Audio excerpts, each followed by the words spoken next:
Hello, this is a guy who likes fanfiction and is too lazy to read, so here is the boy in the team in audio form. Check the description for the links to the author. Chapter 16, Treasure the Teammates.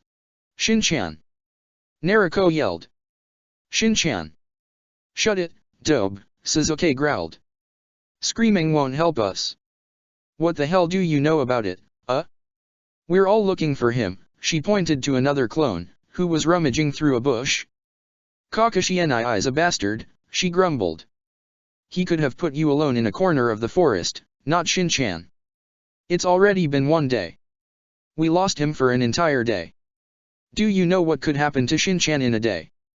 OHI, and what about me? What? You're a nuke. You like being in helpless situations. She began to mock sniffle. Poor Shin-chan, lost in the forest, I hope he's all. Then she blinked. A clone disappeared. I've found him. With an excited clap of her hands, Naruko dashed ahead, jumping to reach one of the tree's branches and then use it to propel herself all the way to another. Sasuke was just behind her, holding his breath. Finally they both descended in a meadow, where sitting on a rock stood Shinku. Shin-chan! Naruko exclaimed as she closed the distance in a rush. Broken shoulder. No tackling. Shinku snapped back quickly, bringing up his left hand. Naruko pouted, but then patted him on the left shoulder. You're still alive. Of course he is, Dobe, Sasuke rolled his eyes as he neared. You're all right, right? Shinku exhaled. I think so. Oh, by the way, he pointed from where he came from. That way is giant anaconda hunting grounds. Sasuke paled slightly. Well, he stammered out quickly, we'll be going this other way then. You sure you can walk, Shin-chan? Naruko pressed on. Yes, he nodded. I don't know about running, but I can try. Let's try and get on a tree then, Sasuke stated plainly, less risk of tigers. Shinku flinched, instinctively moving his left hand towards his shoulder. Yes, I'd rather like that. Sasuke watched with a mixture of wariness and concern as the civilian boy slowly began to walk up the side of the tree. Naruko hummed from his side, as they both decided to walk slightly behind Shinku in case he fell. I can't help but think, Sasuke muttered, low enough so that only Naruko managed to hear him, that it's our fault. Naruko hummed a catchy tune, as if she hadn't heard him. You're listening to me, Dobe. He got 2 awesome teammates, Naruko cheerfully hissed out. I'm not using the Kyuubi any more than you're using your Sharingan. Why don't you guilt trip someone else, Yuki-chan? Sasuke clicked his tongue against his teeth. Fine.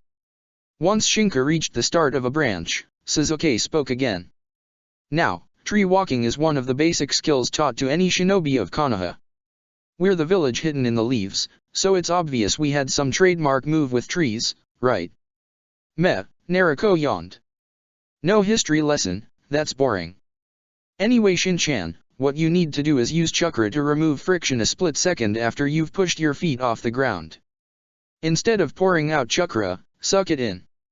Then remember you need to put it back if you want to stick to the surface on the other side, Sasuke shot back. Naruko?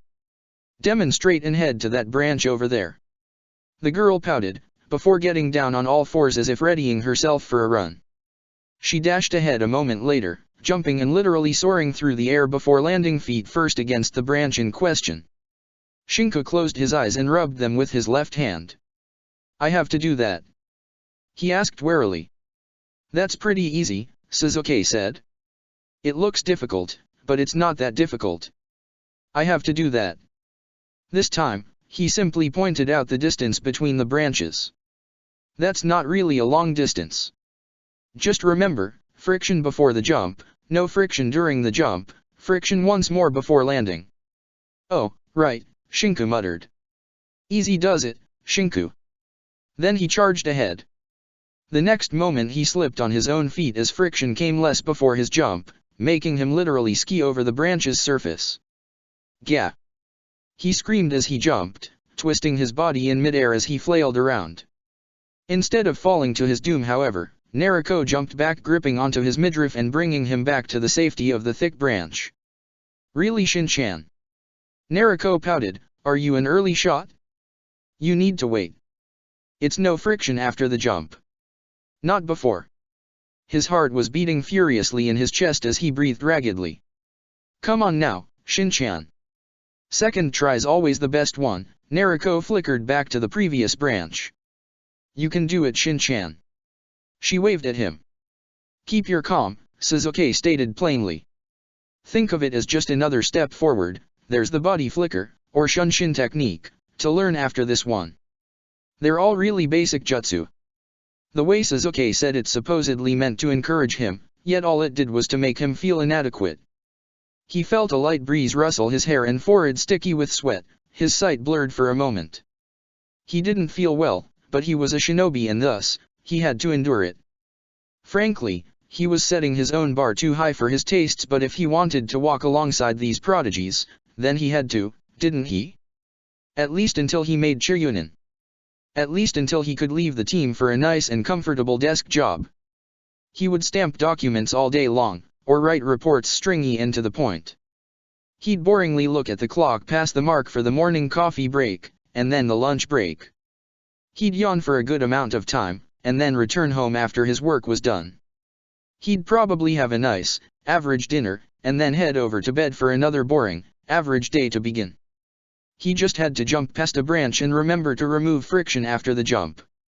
Even if he didn't have his right side unresponsive, even then it would have been hard. As it was, it truly seemed impossible. He still jumped all the same. Maybe it was because he didn't want to look bad, or maybe it simply was because he was too stupid to say no. In the end, he jumped once more. And once more, of course, Nariko had to tackle him in midair because he nearly fell. Well, at least you didn't slip. She nervously chuckled. Her forehead then bumped against his, and her eyes widened for a brief second. OHI. Shin-chan. You've got a fever. Shinku blinked. I feel fine. No you don't. Nariko shook her head. Another hand clammed against his forehead, this one belonging to Suzuki. I agree with the dobe. If you're not feeling well you should say it. I feel fine, he muttered. Really? Anyway, Nariko looked around. We're covering our tracks this time.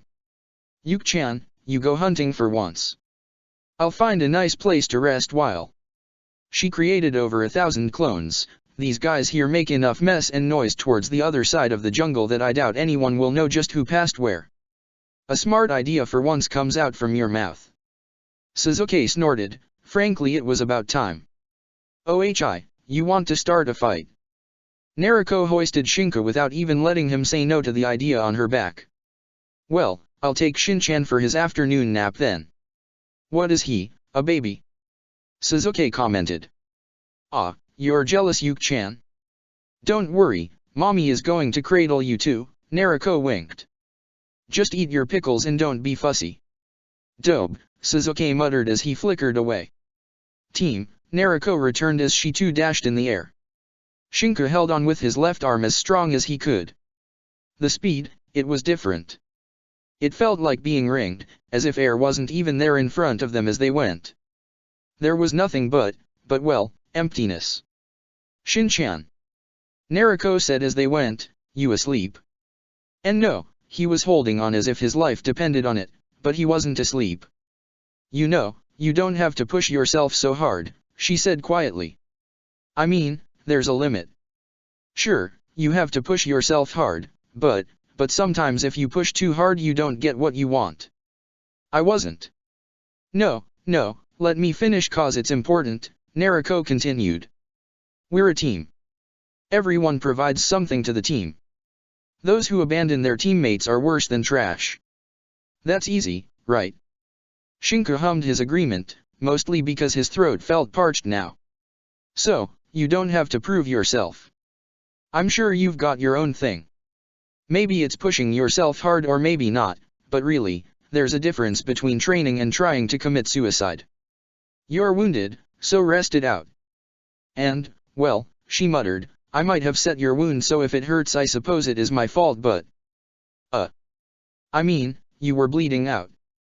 We cauterized it and all but if you've got a fever and maybe it's infected, so… I'm fine. But you aren't, Naruko muttered. So, what I mean is, I'm sorry. For, what? Ah, Yuki-chan's got a bit of a persecution complex, so you know how he is, always thinking something happens because. Shinku's eyes dropped to a close as Naruko's voice actually lulled him to sleep. Naruko sighed as she felt the left arm relax. It had been nearly choking her throat to begin with and looked around. She was being a hypocrite, and she knew it. She had trained harder than anyone else had, really, and she had the scars to prove it. Sasuke's words still rung around her head, even as she found a nice hole in the middle of a tree trunk to hide inside and with enough space for Yuki-chan too. Maybe they really ought to apologize, but then again, how could one apologize for simply being themselves? She hadn't asked to be born with the weight of the Kyuubi on her shoulders, just like Sasuke hadn't asked for the Sharingan of his brother. In the end, maybe, the truth was that there had been jealousy in her eyes as she watched the civilian barge in her life. A bit of possessiveness had added to her spite too, and, thus, she groaned, banging her head against the sides of the trunk. It was hard trying to put into actions what she thought. Was she supposed to apologize or not? Then again, why did she have to? She hadn't done anything wrong. So what if she hadn't liked having Shinku in the team? It wasn't as if she had sliced his throat. No, in the end. She'd just forget about it. Shinku was part of the team now, and that was all. If Kakashi Nii tried any funny business again, she'd show him.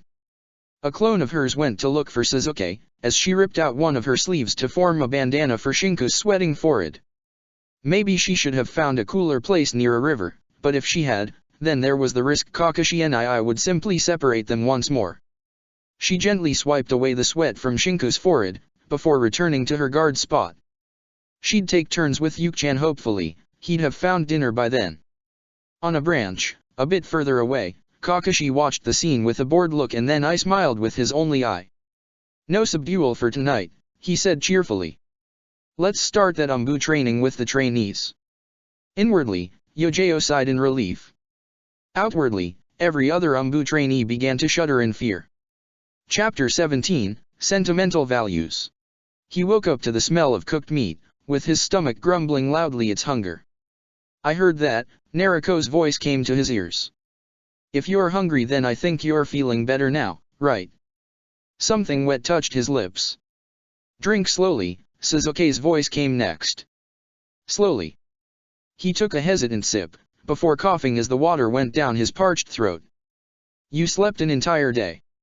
Well, can't fault you, Sasuke continued. We've still got 25 days to go. We arrived on day 1. On day 2, we were subdued and dropped away from our food supplies. On day 3, the tigers attacked and we lost sight of you.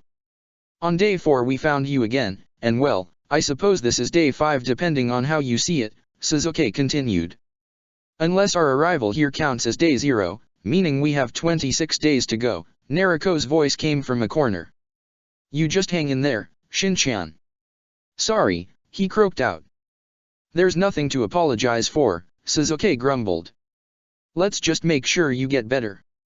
The wound's clean by the way, Naruko said. It closed up and all, so it's just the bone that hurts. Shinku just groaned as he opened his eyes, blearily taking in the half-dimmed surroundings. Even though it was day, there was a thick bark now covering the entrance. We're hiding in here, Naruko explained in a low voice. Yuki-chan got us rabbit and mushrooms. Dried meat is better than nothing I suppose. We can last long in here by taking turns fetching the water. We can outwit Kakashi Nii by staying here, it's going to be boring, she muttered, but it's safe. What, of, training? Ah, well, you've got to get better first, Naruko added hastily. And we'll take things slower. There's no need to risk it in here. We can still train once we get out of here, she said, although I suppose Kakashi Nii will actually teach us something, rather than leave us in here. 5 minutes later, and Naruko began to tap her foot against the ground as Shinku slowly munched on a roasted mushroom. There's something I need to tell you, Shin-chan, Naruko said as he finished the meal. He nodded slowly, as if inviting her to continue talking. Well, I have the Kyuubi inside of me, she started. Yes. And, well, I can use its powers if I want to, she continued. Like, he pays me rent, you know. Shinku blinked. Is there something I should know? If I use too much of it, I tend to go down the deep end, Nariko muttered. Dad made a great effort to make sure everyone knew I was a great hero for keeping him jailed, and he had to press the argument of the seal being impossible to break, but... She took a deep breath. The Kyuubi's chakra is bad, it influences things, people, it influences me too when I use it, so if my eyes turn red and I go on a rampage, you have to steer clear, alright? I don't want to hurt anyone, and if I end up using it then it's because someone already got hurt, but I don't want to hurt anyone. She looked down. That's because it happened once already, she bit on her lips. I trained hard, really hard, and in the end I overstepped my boundaries. Mom stopped me, but, well, I hurt her, Nariko fidgeted. That's why I hate using the Kyuubi's chakra. That's why I don't want to use it. Since we're in the mood for stories, Sasuke went next. I'll tell you mine. The Uchiha closed his eyes. The Uchiha have the Sharingan. A special evolution of the Sharingan is the Mangekyo Sharingan. To obtain it, one must suffer the agony of losing someone they cherish, be it their brother, their loved one, their best friend. Sasuke chuckled grimly. An even stronger version is called the Eternal Mangekyo Sharingan. To obtain a normal Mangekyo is both a blessing and a curse, because one grows progressively blinder the more he utilizes it. To obtain one that does not render the user blind, to obtain the perfect Sharingan, one has to rip the Mangekyo Sharingan eyes out of their next of kin and substitute them. His eyes opened then, pitch black as always. My brother had the Mangekyo, and he was sick. I never asked him how he obtained it, I never cared about that, but, one night, I realized he had slipped out of his room. He was already bedridden by then, and couldn't even muster the strength to walk. Sasuke swallowed hard, before closing his eyes once more. I went to look for him, and when I finally found him, it was too late. He ripped my eyes out, and replaced them with his own. I have my brother's eyes in my eye sockets, and... Sasuke's face turned slightly green, and that was the day he died. His last act for me was to rip my eyes out of my face and replace them with his. I still remember him, I still remember his words, and that's why I refuse to use the Sharingan, his Sharingan. I don't care if it's supposed to be a powerful Jujutsu, I'm not going to use my brother's eyes for war. He always valued peace. Shaking his head, Sasuke made a bitter laugh. To this day, I can't understand his last words. So that it won't happen again. I don't know why he said that. I don't know why he did that, but I know that, in the end. He swallowed nervously. He cared for me, but his way of showing it, maybe he was too sick to think about another way, to think it properly through. Even then, is there a proper way to be screwed up? Shinku didn't reply. What could he say? It was then that both pair of eyes settled on him. They were sharing their own secrets, heavy as they were, with him. It felt like being entered in a sect, with everyone having to deliver their most terrifying and hidden secret. What did he have to compare? Nothing. He didn't have the Kyuubi in his guts or a psychopathic brother with a powerful Jujutsu.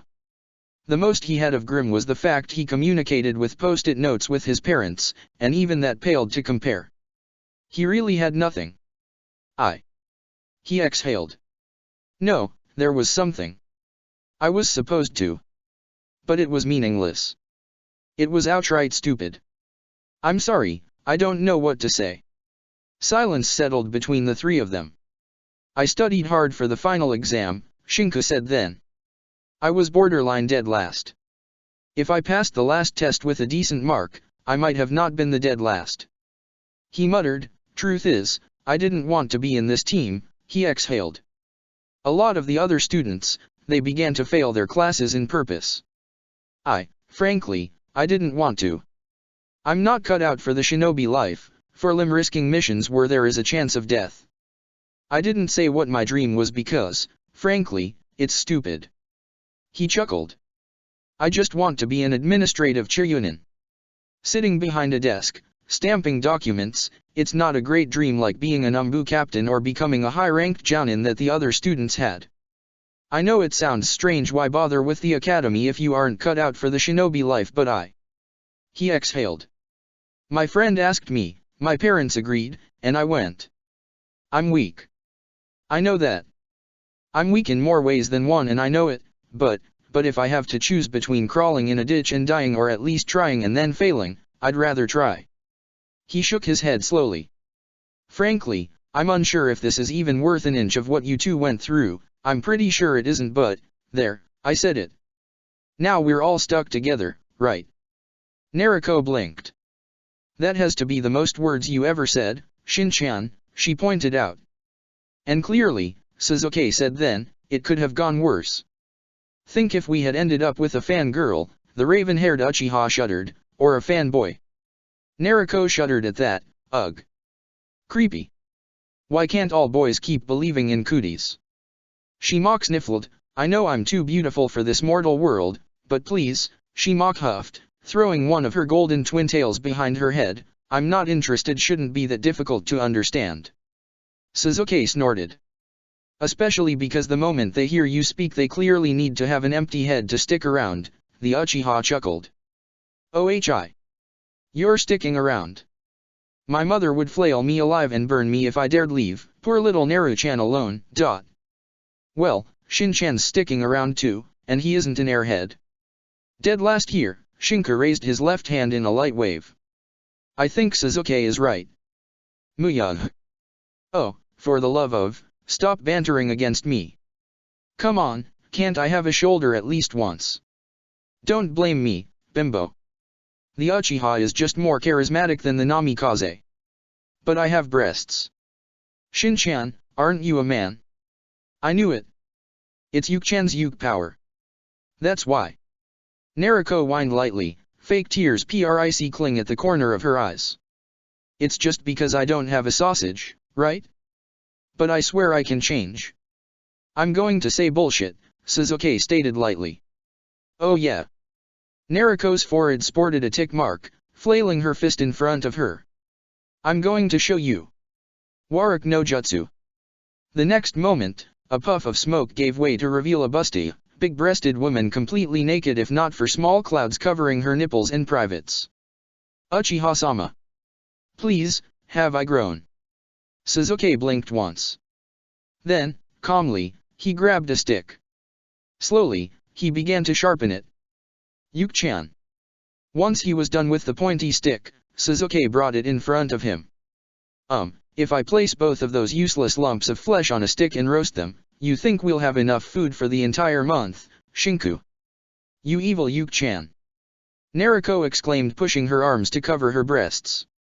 What about you, Shin-chan? When she turned towards the other boy, he was already with his eyes closed and sleeping. Nariko pouted, before returning to her normal clothed appearance.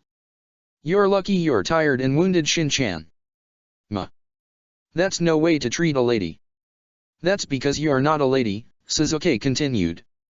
You're an idiotic and moronic bimbo. It was to that banter, that Shinku Harano actually fell asleep. After all, he had managed dead last or not to swipe away the dribble of blood from his nose with enough speed. Kakashi closed his ika. I finished reading it, he said plainly, watching as the Umbu trainee all fell down from exhaustion. Very well, while you lot rest, he looked towards the sky. Time to snuff out some little genin for some training. If they won't train, well, I'll just have to remind them of the consequences. Kakashi Taijo. Yojao stammered out, her entire body racked in pain from the fatigue. Rest well, Kat-san, Kakashi replied. I'll take good care of them all. Then he flickered away. One should never lower his guard after all. It was one thing all shinobi learned, some learned it with the blood of their teammates on their hands, while holding their bleeding corpses, and others learned it watching as limbs or eyes were lost. In the end, he was doing it for his genin, rather than for a sick sense of satisfaction. They needed to suffer now so that, in the future, they would not. By the time they left the Forest of Death they would be ready for the Chunin exams. He would make sure of it. After all, everything he did was to prepare them for those. They were the safest bet for promotion of both Nariko and Sasuke. They would be in Konoha, with the second part in the Forest of Death. The tournament would be in Konoha after a month. It was that, waiting years, or risking the exams in Sunagakure. Everything had a reason, after all. Because of that, his hands went through the hand seals of the Katongo Kakyo. Because of that, he remained unfazed as the tree began to burn. Chapter 18, Unrealistic Expectations. The smell of smoke was the first thing that alerted Nariko that something was wrong. The moment she moved the bark door away and realized what was going on, she screamed. "Wake up! The tree's on fire!" Sasuke was up in less than a second. "I'll take care of the food. Grab Shinku." Shinku's eyes snapped open the moment Nariko hoisted him on her back, but before he could even speak, he ground his teeth from the sheer speed that followed. Nariko landed on a nearby branch she had shunshined out and Sasuke soon followed. Nariko gently lowered him back on the branch then, and as the trio looked around perplexed, Kakashi flickered into existence on the nearby branch. "Hello my darling students!" he exclaimed, waving his right hand and eye smiling. "Did you sleep well today?" "Kakashi nii." Nariko yelled, "What the hell do you think you're doing? We could have died in there." "This isn't even training, it's attempted murder," Sasuke snarled. "This farce has gone on long enough." Kakashi shook slowly his right hand's index finger, before cocking his head to the side. "You slept during the day, didn't you all? No training during the day means you're going to train at night." "Kakashi nii," Nariko swallowed, "really?" "Yep. And since the one who did less out of you all is Shinku-kun, well, I'll just have to tie him to a tree." His eye flicked to where the burning one was. I wonder if I should start with taijutsu training." "This isn't funny," Nariko snarled. "Really, Kakashi nii, what the hell do you think we're made of? Great things are expected from prodigies, I speak from experience of course," Kakashi said cheerfully. "Course, Shinku-kun can't understand, but by the time we'll be done he'll either be up to par with you two, or dead, in which case we'll just take another one." He clapped his hands. "Isn't it great that nobody cares if he dies or lives?" "What?" Shinku's voice came out cracked as his eyes widened. "You're lying." Nope," Kakashi shrugged. "I mean, I could be lying, but if I were, would I really go this far?" He pointed to the burning tree. "I told your parents there was a risk you could simply die during the training, they were even grateful about it," Kakashi chuckled. Isn't it nice to be a disposable shinobi? Ohi Shin-chan. Kakashi nii is lying. I've lost count of the times he came at us with psychological attacks first. I'm sure your parents love you very much. I wonder. Well, Kakashi shrugged, I still think you have been lazy enough today, so tonight we'll work you extra hard. Shin-chan's shoulder isn't fully healed yet, Nariko muttered, can't we skip for once? I've got another idea, Kakashi clapped his hands together. Since you two are clearly trying to let poor Shinku-kun lag behind, I'll let him decide, the silver-haired Jounin hummed then, even as the tree nearby began to burn. I can start the taijutsu practice with you first, or with you last. Maybe you're lucky and you'll manage to hide while I train the other two, Kakashi cracked his knuckles. Or maybe you won't be lucky and I'll just train you last. Kakashi giggled. But if these two manage to last for an hour, then I won't train you two. Even Jounin need their beauty sleep. Ohi. Shin-chan, me and Yuki-chan can take it. At the same time, if you go first and survive for 1 hour, then I won't train them for today. Why did you stress the survive, Kakashi nii? Of course, I won't be pulling back any punches while dealing with Shinku-kun here. He is in need of urgent reparations. Kakashi's smile, through the mask, was terrifying to behold. The burning tree behind him gave his appearance that of a demon from hell itself, rather than a simple human being. Oh, but don't worry, I don't make favoritism. Just as I'm likely to break Shinku-kun's right leg, I'm likely to do the same to you all. Chuckling a bit louder, Kakashi relaxed his shoulders. So, Shinku-kun, what will it be? You come first and risk your life, or you come last and risk your teammate's life? Kakashi nii is always about not abandoning teammates, Nariko muttered in a low whisper, don't worry Shin-chan, this is another underneath the underneath. Shinku swallowed, before taking a step forward. I'm coming first. Kakashi's only eye half closed, before his left hand went to his bandana. Very well then, his Sharingan came out, let's begin. The next moment, a rakery slammed through Shinku's chest, where his heart was. Shinku's mouth filled with blood as the stench of charred flesh filled his nostrils. A fist then slammed on his face. The rakery was but a genjutsu followed by a kick that went against his wounded shoulder. He cried out in pain as the strength of the blow shot him out of the branch and in midair. His eyes widened as a kunai slashed through his neck, the sensation of blood spraying as he fell in direction of the ground making him scream even louder as his eyes opened. It had all been a genjutsu. The relief lasted until his fingers one by one snapped and smashed to a pulp, as Kakashi punched him on the wrist smashing the bone apart with the sheer strength of the attack. Shinku screamed as he went knees first on the ground, his stomach yielding his lunch to the branch as he retched. Kakashi hummed. Those were just a few of the methods I can use, he added half-heartedly. I know many more. Shin-chan. Ohi. Kakashi nii, you said taijutsu. Well, but I always begin with genjutsu, Kakashi retorted with his usual carefree voice. I'm going to die here, Shinku muttered. The smell of charred wood filled his nostrils. I don't want to die, his eyes hurt from tears that did not want to come out. He coughed as the smoke reached his mouth. Not my problem, kid, Kakashi remarked. You shouldn't have been the dead last of this year. In your next life, try to study harder. Then Kakashi charged ahead. Was it a lie, was it reality? And the fist nearly impacted against his forehead when a hand shot forth to parry it. Ohi. Naruko yelled, stop bullying Shin-chan. That's really mean, Kakashi nii. Ma, Kakashi chuckled, you think I'm bullying him? I know his type. His Sharingan eye locked with Shinku's own eyes. He's the type of children who thinks being a shinobi is all fun and games. Maybe he thinks being a shinobi is only about making an impression on cute girls, or having a steady salary. Kakashi grabbed Naruko by the scruff of the neck, before throwing her back to slam against Sasuke. I know his type. He will run at the first adversity, leaving his teammates behind to fend off for themselves because he is too scared to properly think about it. Kakashi's voice was a low growl. And that is something I will not forgive. The lightning formed in Kakashi's hand then. It felt real. It looked real. It probably was real. Shinku swallowed. So, I'm giving you one last chance. Kakashi chuckled. You move aside, and I'll train those two while you watch from the sidelines. I won't ask you to bleed like them, or retch like them after harsh training.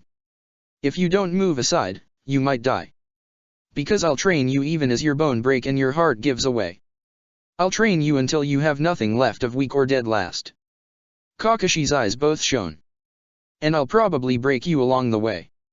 So, move aside. I'm not moving, Shinku swallowed. This isn't a game, or an underneath the underneath boy, Kakashi snarled.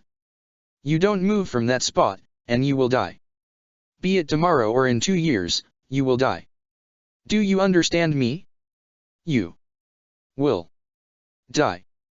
I'm not moving. Very well then, Kakashi smiled. His rakery slammed into Shinku's guts, the boy screaming as the lightning technique carves its bloody way through his entire body.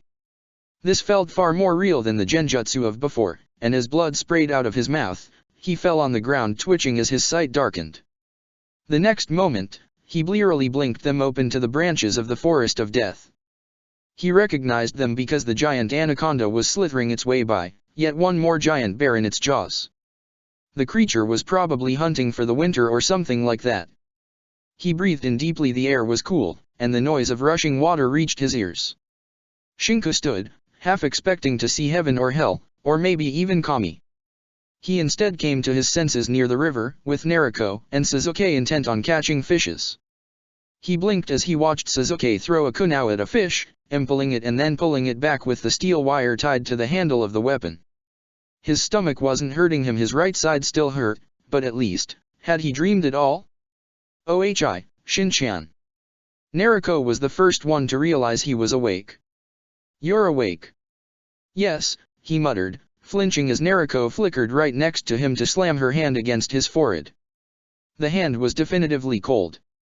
No fever. She yelled towards Sasuke.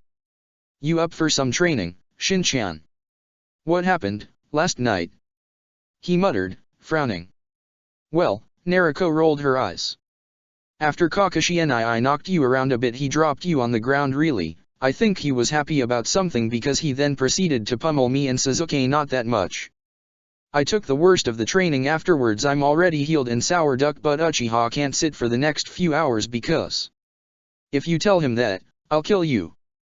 Sasuke yelled, I swear, dope.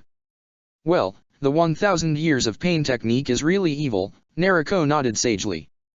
You bimbo. Oh, shush it, Yuki-chan. I know you moaned in pleasure and took it like the Yuki you are. Shinku found himself on his feet in less than a moment. That's all that happened last night. He managed to stammer out before, once more, he found himself atop a branch. He felt woozy from the quick change of scenery and movement, but if he had been moved like that, then it meant he wasn't really wounded. Yep, Nariko smiled. We had to kind of move because Kakashi and I burned our tree, but I found another, so it's alright. We just need to cover our tracks and train once a day. Training you counts too, and then we're all set. Then she patted him on the shoulder. And Kakashi and I was lying, he said so after you were knocked down. Your parents don't really want you to die, Shin-chan. I told him he was being a bully saying something like that, so you don't have to worry. Shink exhaled a breath he didn't even know he had been holding. Well, once more, Nariko flickered to a nearby branch. Try and jump to here, Shin-chan. Shinku breathed in deeply, before exhaling. He could do it. He would probably fail the first time. He would probably fail the second, the third, the fourth time he tried.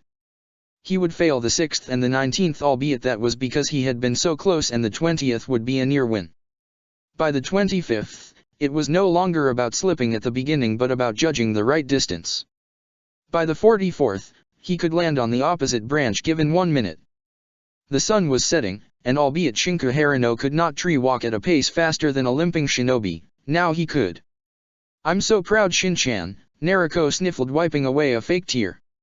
Now you can tree walk. I feel so proud. It didn't even bother him that Nariko was mock imitating a mother seeing their child walk for the first time. It had been years since someone had actually told him he was doing something that made them proud. It felt good. The burning tree hadn't even charred him to begin with, so really, things were looking up. Kakashi quietly hummed from his spot atop the branches, smiling brightly as Yojao gazed from him to his team with apprehension. You didn't kill any of them? She asked, perplexed in a pleasant way. Of course. Thank God. Ma, I feel hurt, Kakashi mock pouted. I know when to hold my punches. He cheerfully tapped his fingers together. But this is getting sort of boring, don't you think so too, Nico-chan? What are you implying, Kakashi Teiko? There's a long time before the end of the month, he hummed. Maybe I could let them leave earlier. He giggled, provided they pass my final test. Kakashi Teiko. I tested the weak link up until now, Kakashi muttered. I will lull them in a sense of peace, once more, and then I will test the strong links. His eye narrowed to a thin slit. I wonder, will this straw shatter them? Teiko, are you sure you? I am always sure, Nico-chan, Kakashi remarked with his carefree voice. Those who abandon their teammates are worse than trash, he said, but then, what of those who betray their teammates? What of those who kill their teammates? Kakashi's right hand went inside his jacket, clenching tightly on the small rock ball covered in dried blood. What does that make them, Nico-chan? Yojao didn't reply.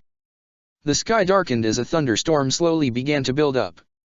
Chapter 19, Killing Choices. 2 days of peace went by.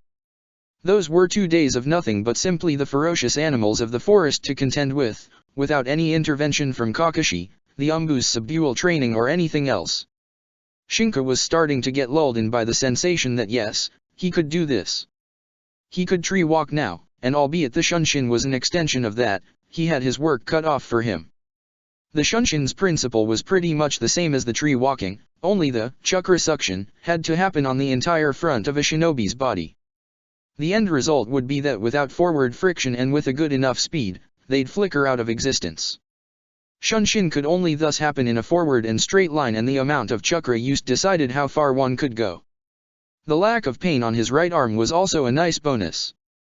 He had been lucky. The risk of infections and gangrene had shaken him quite a bit in the night, but he was out of dangers. The days were peaceful, barring the giant anaconda that every now and then ended up in his view. Did it really have to hunt bears so close to him to begin with? He closed his eyes, catching his breath before trying the shunshin one more time. The chakra came less from his front. It gave the strangest sensations on the skin, as if there was a vacuum right in front of him that demanded to be filled, and then he made a light jump. He reached halfway, before the effort proved too much for him and he opened his eyes. His body twitched, and as chakra returned, as did friction, he felt as if a brick wall had just slammed into his body. Shinku fell on the ground twitching and groaning, as Sasuke remarked. "You're taking away chakra too abruptly, and getting it back too quickly. You need to smooth it in and out." The Uchiha exhaled, once more. Weakly, Shinku stumbled back on his feet and dusted off. Naruko arrived a few minutes later, carrying an anaconda as big as a small dog on her back. The snake was dead, but it still made Shinku shudder. "Dope, what the hell is that?" "It's a snake, team. You know, food. Snakes are filled with bones, Dope. We tried one yesterday. OHI.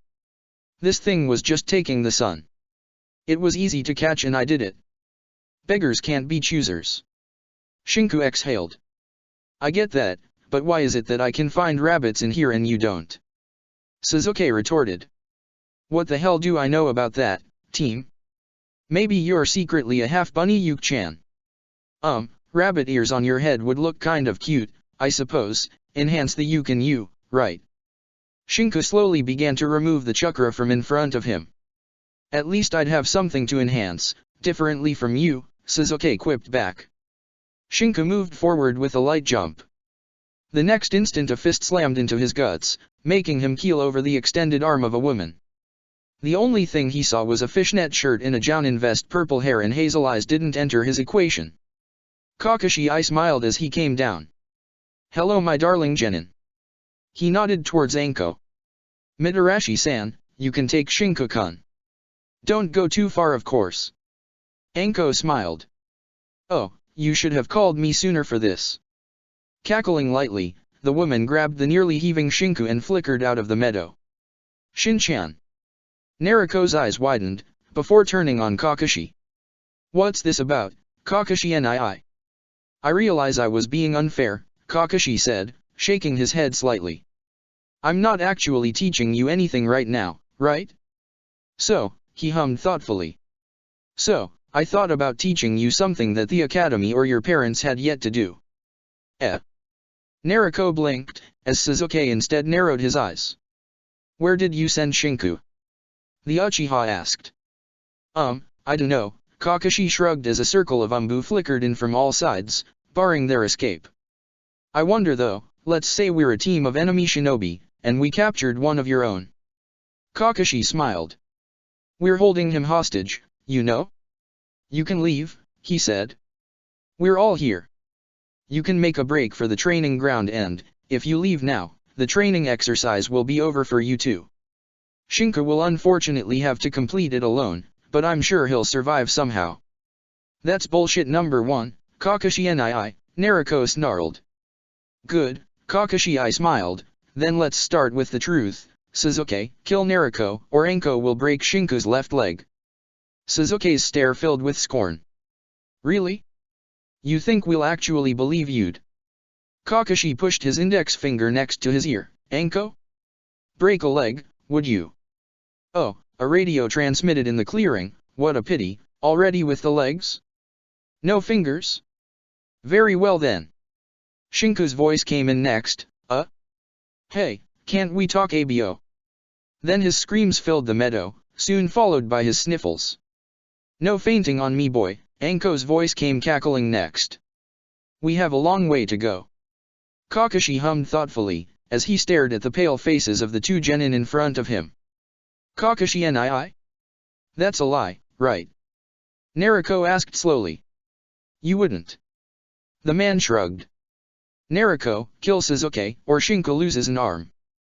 "That's not funny, Kakashi-nii, not funny at all." "Anko." There was a loud snap, followed by another scream and more sniffles afterwards. "Why?" Shinka's trembling voice came like a whip through the meadow they were in. Naruko swallowed, and then looked around. You can't prove this is really happening, Kakashi nii. Kakashi hummed once more. Well then, he looked up, towards the treetops. Anko? Chop a finger off and send it this way. You know that one should start slow and then build up his way, right? Anko's voice crackled in through the radio. Very well, hold still, boy. Hey, wait, no, why are you doing this? The crying voice of Shinka soon became nothing more than an incoherent screaming. No fainting on me, boy. Anko's voice came once more. I'm sending you the finger, Kakashi. Naruko's hands clenched as she watched a snake slither close, a finger in its jaws. Sasuke brought a hand to his mouth, holding the vomit in his throat. Ugh. We have captured your teammate, Kakashi droned out. Choose. I saw where the snake was coming from, Naruko muttered. He can't be that far off if the finger was still bleeding. They're all Umbu, dope, Sasuke hissed. What do you expect? You know, Kakashi remarked dryly, that Umbu forces are probably all you will face on missions outside of the village? If you two can't survive this meager ambush, if you two can't actually save Shinka-kun from the clutches of his executioners, you know, you'd be the ones responsible for his death, I smiled. I'm sure you could always leave him in the care of Anko. She's a prodigy too, you know. Of the torture and interrogation department, Kakashi chuckled. Naruko's teeth bit down on her lips, drawing blood. Her entire frame shuddered. Is that the point you're trying to make, Kakashi nii? Yes, Kakashi retorted. Shit happens, when it happens it doesn't aim at the prodigies, but at those around them. I know it. You can be prodigies all you wish to be, but those around you who are not will take the full brunt of your prodigal status, like enemy shinobi coming after you for revenge, enemy shinobi wanting to know about your village's status or secrets. They will all come after the weak link, and if the strong links aren't really all that strong. He pushed his radio button once more. Anko? Break a wrist. Shinka's voice was no longer even recognizable, raucous as it was. You know, hearing a teammate being tortured, a teammate with whom you trained and fought side by side for years is not funny. Kakashi carefully removed the bloody ball from within the sides of his flak jacket. This, here, is my teammate, he chuckled grimly. Obito Uchiha. He's dead. He's nothing more than a compressed ball of dirt, and you know why? Because I betrayed him. When he went to save our teammate, I let him go and completed the mission first. I came back for him later, Kakashi dryly laughed. They were torturing him, holding my other teammate hostage, I smiled. I heard him scream through the entire day, waiting the night to strike. Naruko's face was green, while Sasuke looked sideways. By the time I finally entered their camp, he could no longer move. They had ripped his Sharingan out of his eyes. Kakashi pointed at his covered one, which I took back. Of course, he looked towards them. I killed them all, but at the last moment one of them got the better of us. Obito, tortured and blind as he was, he took the brunt of the attack in our place. He slowly placed the ball of dirt back in his flak jacket. He died a hero, saving a man who didn't deserve to be saved. A thunder streaked the sky. So, I'm not joking around, I'm not fooling around. This despair is real, because it can happen. You will have to face hard choices, hard decisions. I am not asking you to live only in despair, but it exists. He once more brought his right hand towards his ear. Anko? Break all of his limbs. The screams died out in the interminable minute that followed, as only whimpers remained behind by the time Anko finished. Ah, he's crying, Anko's voice came through. Well, I suppose that's a minus on the shinobi must kill their hearts rule. Can I break something else? Like a rib. Kakashi nii, Naruko said softly. You let Shinchan go now and nobody has to get hurt. Kakashi just smiled. I'm with the dobe on this. Sasuke growled. This has gone on long enough, joke or not, truth or not, this is inhuman. It isn't training. It's plain and simple torture. Well, then what do you choose? Kakashi asked with his carefree voice now completely grating on the nerves of at least 3 people, Yojao being the third. We're taking Shinchan out of here, Tabia. Nariko yelled, her hands moving to the Dajokage Bunshin. Anumbu slammed a fist in her chest, interrupting her. Not fast enough, Nariko-chan, Kakashi said in a sing-sung voice. Anko? They refused to comply. Well, slit Shinku's throat, would you? Already. Anko's voice came in a pout as Sasuke and Nariko's eyes widened in fright and disbelief. Fine, sorry boy, seems your luck ran out. Put the microphone close, they need to hear the sound of a kunao slicing a neck, Kakashi said calmly, as two Umbu tackled down Sasuke while four proceeded to pin down Nariko. There was a wet sound, like wet paper cut out. The sound of something liquid drumming on the microphone came next, together with little gurgles. Shinku Harano has died during training, Kakashi shook his head. Poor Shinku, it seems he wasn't strong enough. Maybe it was simply because he had the wrong teammates. Crimson chakra flared from Nariko's body. Kakashi smiled. Purple chakra emerged from Sasuke's body. Kakashi's smile grew slightly wider. You bastard. A crimson chakra cloak covered Nariko's entire frame as she shot forth, her chakra claw hand extended to slash at Kakashi. Sasuke's Susanoo slammed the Umbu near him away, as the main Jakyoshirin spun in his eyes. Sasuke clenched his fists and growled lightly, before closing his eyes. The Susanoo disappeared a moment later as he gagged for air. Kakashi flickered away before the chakra claw could get to him. The rest of the Umbu disappeared too. In the meadow, only the two genin remained. Nariko began to sniffle. Sasuke slammed his right fist on the ground. I can't believe they really did it, Sasuke muttered, shaking his head. A bush rustled. Sasuke tensed a kunao in his hand ready. The bush then parted ways as a battered, but whole Shinku appeared. He had a fresh scar on his right cheek, but except for that, he was whole. Ah! He said, blinking as he looked at the two dumbstruck faces in front of him. We can leave now. Mitarashi-san said so. Nariko's face went from relief to anger in less than a second. Kakashi naiiiiiith. A few branches away, Kakashi chuckled good-naturedly. Yojao gave him a look, before turning to gaze at the pouting Anko. Why couldn't I really break a leg? Anko whined. You even had me use one of the fingers from my collection. Where did you find the fresh blood anyway? Kakashi asked back. I gave him a nice slice on the cheek, Anko giggled. My, his squirming was so cute. I never get to have fun with young guys in the department. They always hand me tough and muscly. I will never yield, shinobi. Humming, Kakashi looked to the sky. It's going to start raining soon. Let's get out of here. Drinks on me, of course, the Umbu trainees still have the rest of the month of training to do. Anko, you're with me. Nico-chan, good luck with your group. Yojao grumbled. Shinku, meanwhile, fell on the ground tackled by Nariko who hugged him. Sasuke snorted, before helping him back up and punching him on the shoulder lightly. I think your name is Crimson because you keep on bleeding on us. Ah, sorry. Don't be mean to Shin-chan, Yuki-chan. Can we just leave? Shinku said then. Warm water sounds very nice to me right now. Last one out of the training ground of death pays for ramen. With that, Nariko flickered away, carrying Shinku alongside. Sasuke growled, before following quickly. The nightmare was over. Problem was, a bigger one was coming. Chapter 20, Unveil the Future. Konoha was beautiful. The buildings were majestic and the people around were beautiful. Yes, Shinku had lost it, but at least he was home. He actually skipped the steps of the porch, before pulling out his keys and...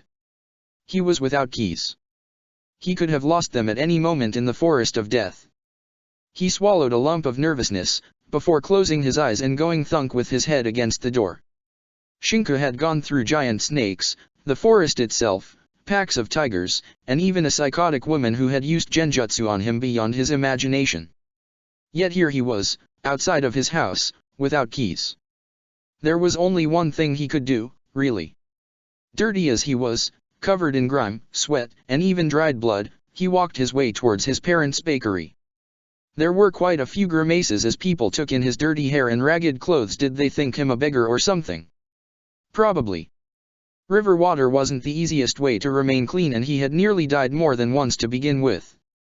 He should have gone to the hospital first, but the arm could wait until he took a shower.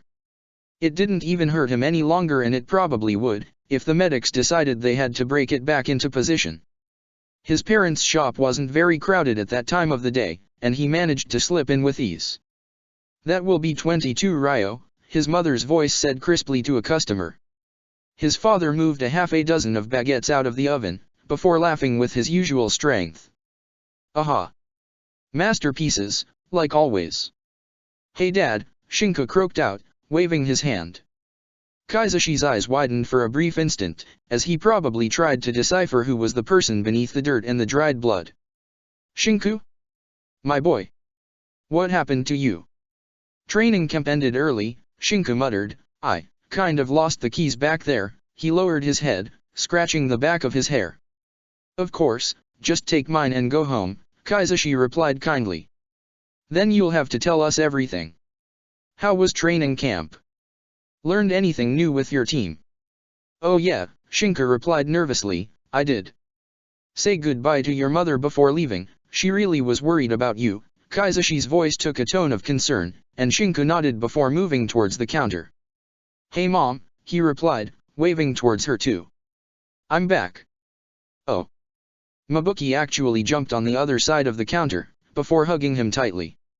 "My son's back. How's my little boy doing?" The pain he felt in his right arm came back with a vicious vengeance as tears pooled in his eyes. I'm. Ah, you're so sensible, aren't you? And what's this? Dried blood? My, you've got a wound on your cheek, really?" Her right hand went to the freshest of his wounds. "Doesn't look too deep." "Ah, yeah, I was a bit kidnapped by a psychotic purple-haired woman. I wasn't very careful with a kunao." Mabuki shook her head in disapproval. "Well, accidents happen. You didn't tell us anything about your teammates. Were they any good?" "Right, course they were." Mabuki brought a hand to her mouth. "Sorry. You're going back home? Here, take some bread with you. You look positively famished. I wonder what your sensei cooked for you. Is he a bad cook?" "We cooked by ourselves." He actually didn't, because he spent most of the time knocked out. That did remind him of something, however, and the moment he stepped outside with a few pieces of bread in a paper bag, his fingers gently touched the chocolate piece in his pockets. It was still there, and it felt a bit sticky to boot. The road back home was silent, as he munched on the bread like a famished soldier along the way. He threw the empty bag in the garbage bin, before taking out his father's keys and opening the door. Stepping inside, he exhaled in relief. He was home. Quiet, silent, without any other living being. His own keys waited for him on the table in the kitchen, with a slip of paper beneath them. "You left these in the forest. I let myself in to give them back. Tomorrow, training ground 7, don't be late. Signed, Kakashi-sensei." "Tomorrow." Shinka groaned as his head went thunk once more against the table. He had an late afternoon snack already planned for Ichiraku. Well, time was running and it was best he moved. Taking the shower wasn't difficult, he just had to steer clear of the right side of his body and wash that gently. Putting on a large-sleeved shirt wasn't difficult either, he wasn't planning on attacking or being attacked in the village. Heading towards the hospital was actually easy when compared to the forest of death. Everything was easy, when compared to that hellish place born from hell. There wasn't a queue, and he passed first. "What is the problem?" the medic asked him, pulling his glasses up and gazing at him. A tiger mauled me a few days ago," he said. "I have no time for jokes, boy," the medic retorted. "Where were you to begin with?" "The forest of death." Shinku nodded, showing the shoulder. "You're serious?" That actually got his full attention. The medic, pulling the fabric of Shinku's shirt aside to examine it, blanked his expression carefully after a few minutes of muttering. "Who's sane of their mind? How long has this been left like this?" Well, someone tried to patch it, twice I'd say." Shinku nodded. "You understand I'll have to break it again to fit the bones properly," the medic said. "Thankfully using chakra, it will hurt only for a short while, but I'll be done in less than an hour. I have to ask if you agree to the operation." Shinku swallowed and nodded again. The medic gave him a sympathetic look. Your teacher didn't even bring you here in person? Is someone here with you I should warn? He shook his head. The medic's eyes softened. It's going to hurt a lot. We can do this with an anesthetic and put you to sleep, if you'd like. You won't feel fine when you wake up tomorrow, or we can do a local one. You won't feel your arm, you'll have to look elsewhere while I break and repair, but you'll be able to walk it off. I have training tomorrow morning, he croaked out, and I have an appointment later this afternoon. Local it is then, the medic grimaced, just look that way. In a certain sense, the light puncture of the needle was nothing compared to the forest. The fact he had to get naked and put on a paper-thin vest for blood was something that he did with comparative ease. It didn't even feel real, at least until the medic strapped him down and began to break and reform his bones. The smell of blood lingered in his nose as he bit down hard on the offered wood tablet. A blood sac soon found its place near the operating bed, the needle inserted in his vein. There was no pain, but the feeling of having hands rummage in your shoulder, breaking around, it was skin-shuddering. Sweat pooled down his brow as a nurse tried to sound soothing. Thanks to Chakra, the operation was something done in less than an hour. The medical techniques could regenerate practically anything. His unresponsive shoulder ended up in a cast afterwards. The bright blue cloth used tightly held the shoulder firm, limiting the movement of his arm and hand. Next time you get mauled by a tiger, the medic said then, washing his hands and looking at him. Come here immediately. Ah. Shinku felt the need to heave. Easy, take a moment, just because the operation ended quickly doesn't mean it wasn't taxing. The nurse offered him a cup of water, which he avidly drank. He wobbled back on his feet afterwards, carefully making his way outside. It was already dusking, and he was probably late. Still, as he made his way towards Ichiraku he felt happy. He was alive. The thunderstorm became a downpour just moments after he stepped inside the ramen stall. The stall was practically empty. Had they stood him up once more? He shook his head mentally, before sitting down. He'd wait for a bit. They were probably late. My, Ayam muttered looking outside. Oh, hello there, she added, looking towards him. You're in Naru-chan's team, right? He nodded. His throat constricted lightly at the thought that he might actually be in there alone. Well then, what will? The flaps opened a moment later, as both Suzuki and Nariko entered in a hurry. Sorry we're late, Shin-chan. Yuki-chan had to prep himself for his fans. Don't listen to her. Suzuki retorted hotly, I had to wait for her to finish bleaching her own brain. Yeah, whatever, Nariko clapped her hands. Ayam-chan. I'll have 5 pork ramen, double pork. Suzuki rolled his eyes. I'll have a vegetable ramen, double tomatoes. Ayam's eyes settled on Shinku last. Miso ramen, he said. Ayam waited for a moment. Shinku blinked. Ah, nothing double. Shinku shook his head slowly. OHI, you alright, Shin-chan? Nariko asked, staring at him. Ah, got the shoulder fixed. He said slowly, his tongue lolling over the words. Just came from the hospital. You sure you can move around so soon? Suzuki hazarded. Yeah, it's all right, Shinku nodded. After the forest, I can handle this. Ugh, if there's one thing I don't want to remember at all is the forest, Nariko shuddered. Kakashi and I really went overboard, didn't he? Oh? What happened, Naru-chan? Ayam asked. Nariko explained. By the time she was done, somehow Shinku realized he had become some sort of human to be pitied. Ayam was sniffling as she looked at him. Poor boy, she sniffled even louder, this is on the house. She placed the miso ramen in front of him. And really? What was Kakashi even thinking? I wonder what your father's going to do to him. Minato Namikaze, the Yondaime Hokage, blanched. You did what? I managed to remove the mental blockages over Suzuki and Nariko's powers. I think that, with enough time and the right pushes, they'll both be able to fully utilize the Manjikyu and the Kyuubi's chakra, sensei. Return to the point where you made them believe you were torturing and then killing their teammate, Minato deadpanned. He was only subjected to a genjutsu. You subjected a teenager to multiple genjutsu techniques, all inferring his death in some way, Minato stated plainly. Kakashi, on one side, I understand why you did it, he exhaled, on the other, as a father I know that if you had done that to Naruto I would have killed you. Minato's eyes narrowed. You were pretty harsh on them as a whole to begin with. None of the other Jounin sensei took their students on a week-long camp in the Forest of Death. I wanted a month, Kakashi hummed, but if I did that, they wouldn't have enough missions for the Chunin exams. Minato groaned. You're really keen on getting rid of the team even with Naruto in it so soon, right? Sensei, nothing is better than freeloading. Minato hung his head in shame. Where did I go wrong with you, Kakashi?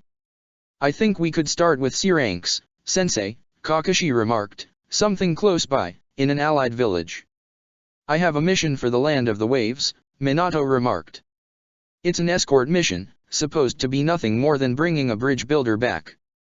He came to Konoha to deliver. Pass, Kakashi said, rolling his eyes. There's a mission to capture Tora the cat once more, if you want it, Minato deadpanned. No thanks, Sensei, Kakashi smiled. Something better, you know, to wet the blade, he added. Already?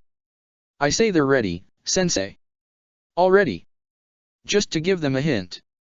Fine, Minato exhaled. Takigakure's been sighting a group of bandits in their proximity recently. I have no idea what their shinobi are doing or where their jinhiriki is, but they are our allies and we're supposed to help them. Minato's eyes narrowed. I don't need to tell you, Kakashi, that the lives of your students are all equally important, he exhaled. As a father, I hope you will keep a special eye out for Naruto. As the Hokage, I demand you shield them all equally from harm. Of course, Hokage-sama. You use the honorific only when it suits you, Minato sighed. Go now, I still have paperwork to defeat for today. Kakashi flickered away. Minato hung his head as another pile appeared on his desk. Kage Bunshin were nice and all, but they weren't enough. Check the description for the links to the author.